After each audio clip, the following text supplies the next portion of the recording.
How important is agriculture to Pennsylvania's economy? I'm Jill Horner. This is Comcast Newsmakers. With me this hour is Pennsylvania State Representative Stephen Bloom. Thanks for being with us. Thank you, Jill. Great to be here. Is agriculture still a leading industry in Pennsylvania? Agriculture is still the #1 industry in Pennsylvania.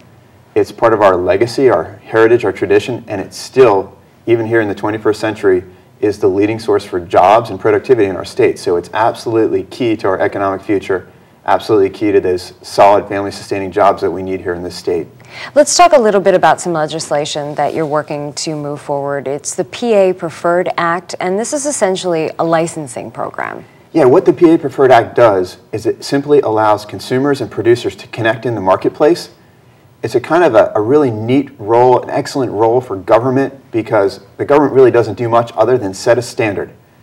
Quality standard, and a standard that the products have to be either grown here in Pennsylvania or processed here in Pennsylvania. And then those people who are producing or processing the products can obtain the PA Preferred license, and they can use that logo to tell consumers this is good Pennsylvania quality product that's grown here, it's grown locally, and it's what consumers are looking for. So it allows consumers and producers to connect in the marketplace. Again, it's a boost to the whole ag sector, and helps to create those jobs that we need here in Pennsylvania during these tough times. So really a marketing tool and a way to encourage people to buy local or buy state products. Absolutely, and it's purely voluntary. No one has to participate, but we've got everything from restaurants to farm markets to wineries to breweries.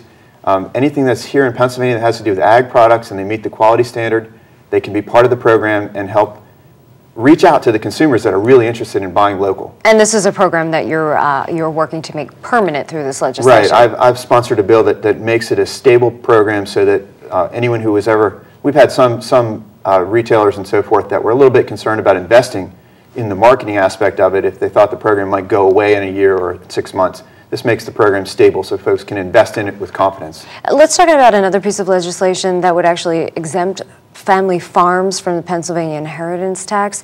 Why would you want to do this? What would this mean for these families? And what would this mean on the flip side when it comes to this money coming back to the Commonwealth? Sure. Right now we spend, as a state, we spend over $100 million a year to promote and support agricultural infrastructure in our state, again, because it is our #1 industry.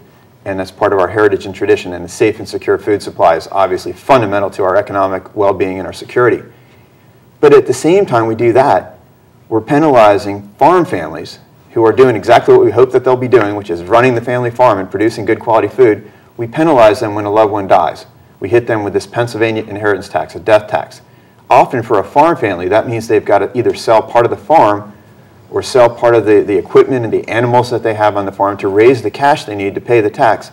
In many cases, it puts farmers right out of business when the family's hit with the death tax. So what this does is it kind of makes sure that we're not saying one thing on the one side, hey, we want to promote agriculture and help you guys grow a strong economic power boost for our state, and on the other hand saying we're going to penalize you when a loved one dies. So this would take away the death tax from the farm families so that we are, again, encouraging that sustainable agricultural sector in our economy that is so key to our future. But it would only exempt farm families. Only farm families, only lineal descendants and siblings, and they have to be actively farming, obviously.